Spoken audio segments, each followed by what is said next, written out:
ചിമ്മാന്റെ ഗുളിക കണ്ട? ഞാനൊന്നും കണ്ടില്ലമ്മ. ഇജ്ജ് എന്താ ഇവിടെ കാട്ടണത്? റാങ്ക് വിളിക്ക? ഇതൊന്നുമല്ലമ്മ, ഇത് പുതിയ ട്രെൻഡില്ലേ, അതാണ്. മഞ്ഞപ്പൊടി ആയിട്ടുള്ള ട്രെൻഡാ? വെറുതെ അല്ല മഞ്ഞപ്പൊടി വേഗം തീരുന്നതേ. ഇത് മഞ്ഞപ്പൊടി ഒന്നുമല്ല, അത് ഗുളികയാണ്. ഗുളികയിട്ട് പണ്ട് ട്രെൻഡ്. നിങ്ങൾ കേട്ടില്ലേ വാർത്തയില് ഗുളികന്റെ ഉള്ളില് ഓരോ സാധനങ്ങളുണ്ട്? അപ്പൊ ഞാനത് ഉണ്ടോ അറിയാൻ വേണ്ടി പൊട്ടിച്ചു നോക്കി. ഇനിയിപ്പൊ നിങ്ങളുടെ തൊണ്ടയില് കൂടുന്നുണ്ടല്ലോ.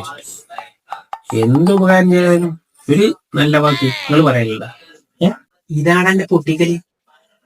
ടാങ്ക് കഴിക്കണേൽ ഒരു കലക്കി വെച്ചിട്ട് പോകുന്ന നായ മരിയൊക്കെ പോയിട്ട് ആ മഞ്ഞപ്പൊടിയും ഗുളിയും വാങ്ങിട്ട് വേടാ, ഇല്ലെങ്കിൽ കാല് തച്ചുപിടിക്കും.